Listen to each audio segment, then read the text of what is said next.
Good morning, students. I am Pavitra Misan, Assistant Professor, Government Model College, Kajirama. Today, I am going to discuss on a very important topic in Indian history. The name of the topic is the market control and agrarian policy of Allauddin Khelji.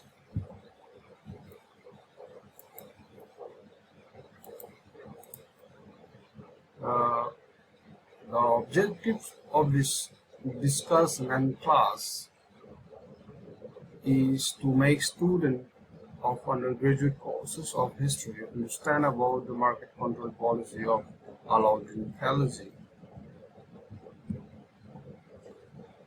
Uh, when Allauddin Khelji came to the throne, the position of Delhi Sultanate was fairly well consolidated in the central portion of the empire. A portion comprising the Upper Ganga Valley and Eastern Rajasthan. This encouraged him to undertake a series of internal reforms. One of the reforms he had undertaken was market control and agrarian reforms. Allauddin Khelji's measures to control markets were wondrous for the contemporaries.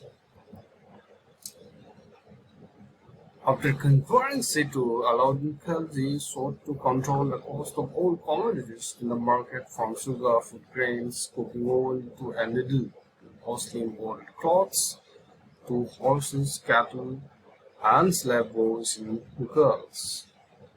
The reasons to introduce market control policies are regulation of prices of the commodities was constant concern for medieval rulers, because without the supply of the safe food grains to towns, they could not hope to enjoy the support of the people and army stations. Another reason to introduce the market control and control the prices of the commodities was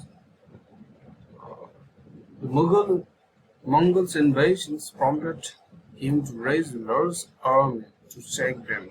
He thought that the large army would exhaust its treasures unless he could lower the prices of the commodities and lower their salaries. Uh, Allauddin Khelji took certain measures to realize his objectives. In order to ensure regular supply of cheap food grains, Allauddin Khelji declared that the land revenue in the Doab region, area existing from near the Yamuna to the border of Kara near Allahabad, would be directly paid to the state. The villages in the area would not be assigned any hectare to anyone.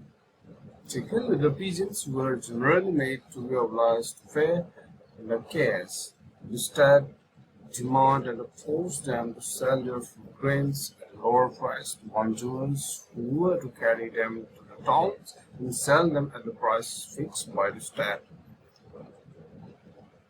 Third, to control hoarding, all bondsmen were registered and their agents and family members had collectively responsible for and violations and harsh punishments were given for that.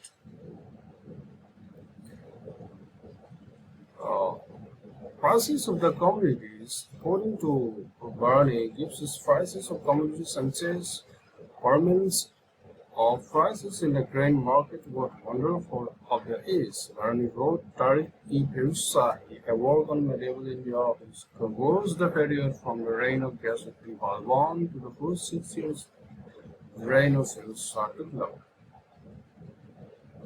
Wheat, 7 half-jitters, barley, 4 jitters, etc.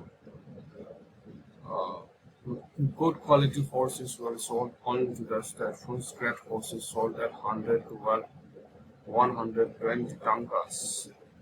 The prices of the slaves are mentioned by also shows that the slavery was accepted in the medieval India as a normal features.